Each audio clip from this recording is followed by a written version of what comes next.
طيب يا جدعان، احنا لحد دلوقتي الحاجات عماله تترزع ونشوف حاجات غريبه. احنا هنبات هنا مع رايزو في الفيلا لحد ما نخلص الموضوع ده.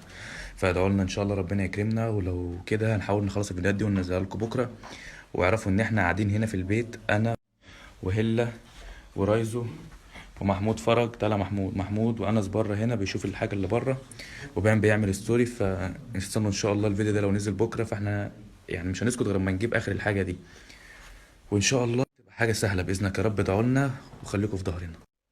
ده يا جدعان المكان اللي كان فيه الحاجة هنا دلوقتي واحنا هنبات، ودي الساعة اللي كانت شغالة في الفيديو هتشوفوا بكرة الساعة 1 ان شاء الله عندها على القناة. ودي الأوضة اللي احنا لحد دلوقتي مش عارف فيها ايه، فاستنوا الفيديو بكرة الساعة 1 على قناة اليوتيوب عندي، وعلى الساعة 2 الظهر عند هنا سهيلة، فياريت تستنوا الفيديوهات دي. البيت اهو زي ما انتوا شايفين، واحنا بايتين دلوقتي اهو. زي ما انتوا شايفين اللي بيحصل في البيت من حوالينا. ماشي، ان شاء الله يكون في فيديو بكرة عشان الموضوع هنا صعب بجد. احنا بايتين يعني مش عارف اوصف لكم. البيت شكله نضيف بس اللي جواه غريب. ربنا يستر. طيب يا جماعة، الناس اللي بتسأل اللي في اللايف عند عبد الرحمن وايه اللي بيحصل ومعرفش ايه، الموضوع بادئ من عند عمر. يحصل له مشاكل. عمر صاحبنا، معانا محمود وهلة وعبد الرحمن. احنا ز... احنا ذات نفسينا مش عارفين ايه اللي بيحصل. لسه واصلين المكان، يا دوبك قعدنا ريحنا مفيش ساعتين لقينا حاجات غريبة حوالينا، دخلنا نستكشف ايه الدنيا. وواضح يعني ان في سراديب وفي بيبان وفي حاجات احنا ما وصلناش ليها او ما شفناش زيها قبل كده. البيت شكله جميل ونضيف بس اللي جواه غريب جدا. كل حاجة احنا صورنا احتياطا، وان شاء الله بكرة يكون في فيديوهين على يوتيوب. هيكون غالبا الساعة 1 او الساعة 2.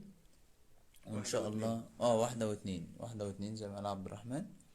وان شاء الله يكون الموضوع بسيط ونعرف نعديه على خير. طيب يا جماعة، زي ما انتوا شفتوا كده في البث اللي كان عامله مانو، صوت تخابيط وترزيع وحاجات غريبة بتظهر لنا، بنشوف تشاش منها ما بنشوفهاش اصلا. ايه ده يا عم يا ناقصاك؟ احنا دلوقتي يا جدعان قاعد انا ومانو وانس كلنا موجودين هنا. ومحمود وعمر رايزو يا جماعة. فاحنا هنبيت هنا ان شاء الله، وعشان خاطر نحاول نوصل لأي حاجة، وقلنا نطلع سلام ويكون مفيش اي حاجة بإذن الله. طب يا جماعة، احنا لسه قاعدين وسهرانين. معايا رايزو وأنس وهيلا وعبد الرحمن قاعدين جوه اليمة التانية وموزعين نفسنا يعني. ودعولنا. طيب مبدئيا انا ما بحبش ادخل حياتي الشخصيه في السوشيال ميديا وفي اي حاجه ليها علاقه بالانترنت عموما. بس الفتره اللي فاتت حصل لي مشاكل، واول ناس كانت موجوده ساعه ما المشاكل دي حصلت كان مانو، محمود، وانس، وهله. فدول يعتبر اللي حضروها من اولها، وهم اللي ممكن يكونوا عارفين حل المشاكل دي. فدعوا لنا الدنيا تعدي على خير.